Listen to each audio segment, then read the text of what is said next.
Dr. Matthew. Hello. Thank you for being here today. You're welcome.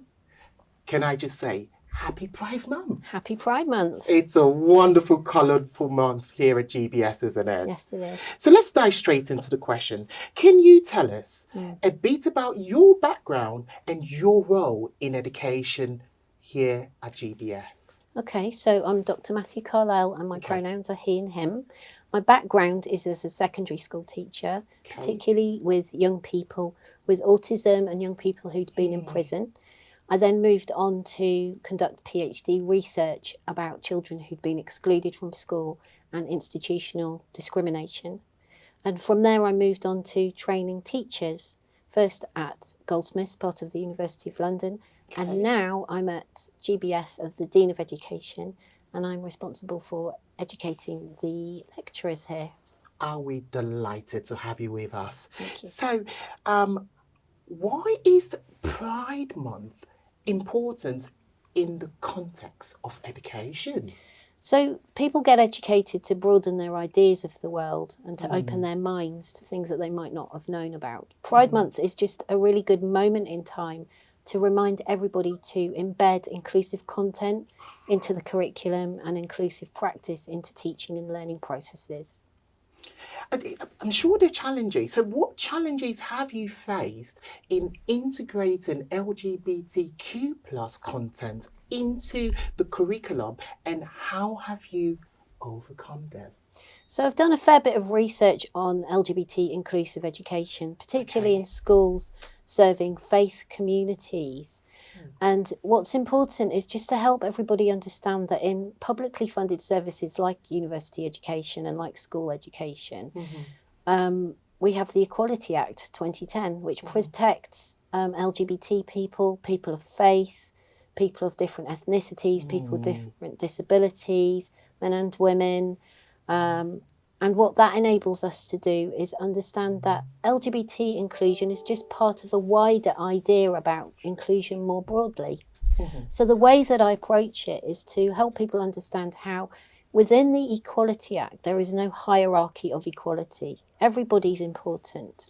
So I help people understand how the Equality Act protects people on the basis of faith and religion and race and disability. And once those principles are understood, then I can say, look, it's the same for LGBTQ people as well. Oh, that's great.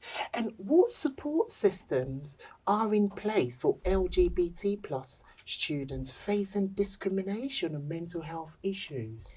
So they can be referred to the welfare service here at GBS for internal support, but there are lots of organisations in the cities where we have our campuses. So, for example, there's East London Out Project, there's the Switchboard, which is a place you can call for advice on anything to do with LGBTQ issues. There's also London Friend in Manchester, there's the LGBT Foundation. But if you call somewhere like Switchboard, which you can find on Google, then you can get links to other support services. Oh, that's really great. So how do you engage with the wider community to foster understanding and support for the LGBT plus inclusion in education? I think that if an LGBTQ plus person feels safe in an organisation, then everybody should feel safe, because it's one of those things that can be stigmatised. So if you can address that stigma, then people with other protected characteristics like disabilities are also protected. So what I do is I try to involve myself in lots of voluntary work. I'm a school governor.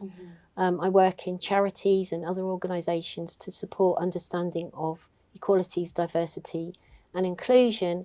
I don't always talk specifically about LGBTQI inclusion. I talk more broadly about it to help, and my goal really is to help people understand each other and be compassionate towards each other.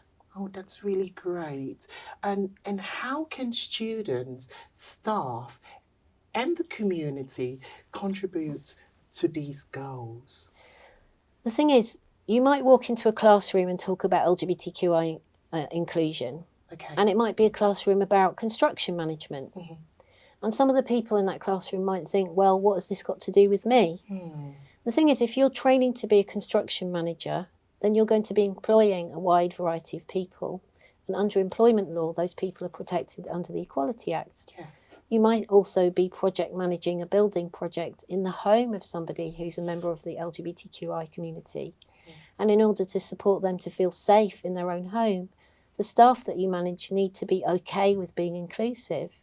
If you're in health and social care, of course, you might have patients who are members of the LGBTQI community. Yeah. So it's about remembering that it's not just about individuals, but it's about the services that we provide and developing an approach to providing services in the most inclusive ways that we can. And that gets me to my next question. Can you share a personal reflection or even an experience that has shaped your commitments to the LGBT plus inclusion in education? I mean, when I've got 4 children aged Wow. 9 to 31, Oh, and every single time I've been to the doctor about Yes. having children, there's been huge assumptions about my relationship, who my partner is, and what our genders are. right. And that's really undermined a sense of safety. And I always want to say to those doctors and nurses and things, look, people aren't cut by the same cookie cutter. Everybody's different. So we need to open our minds a bit and be a bit more inclusive. That's something that's really driven my approach. I don't want anyone else to have those sorts of experiences. Oh, that's really great. So what advice would you give to other educational leaders looking to enhance LGBTQ plus inclusion in their institutions? I think that inclusion of all kinds, whether it's Yes. LGBTQI inclusive or anti-racist or Yeah. disability inclusive, has to come from the top. It has to come from leadership. And we have to make sure that our leadership is as diverse as possible, I agree. because people look up to people, and They if do. you can't see you can't be what you can't see. Oh. So if you don't see people like you in leadership, Yes. perhaps you'll be less likely to aspire. Yes. So it's a matter of taking it seriously, but not just talking the talk, actually doing it. Taking it seriously, but not just talking the talk. That is powerful. So as we celebrate Pride Month, what message would you like to send to the LGBT plus students and their allies? I would say you are safe here at GBS. Ah. This is a place for you.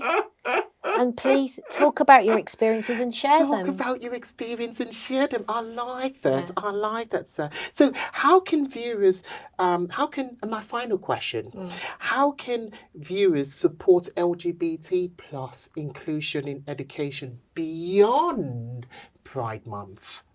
Well, obviously, Pride Month or Black History Month Okay. are limited to one point in time. Okay. And what we always say is it shouldn't just be a month, it should be the whole time. Whole time. Yeah. I agree with you with that. Yeah, so use these significant months to remind you to make a special effort, but don't forget to do the work all through the year. All through the year. Don't Yeah. forget to do the work all through the year. Can I just say thank you for being you. here today, and happy Pride Month to Thanks, you. Peter. Thank you, Dr.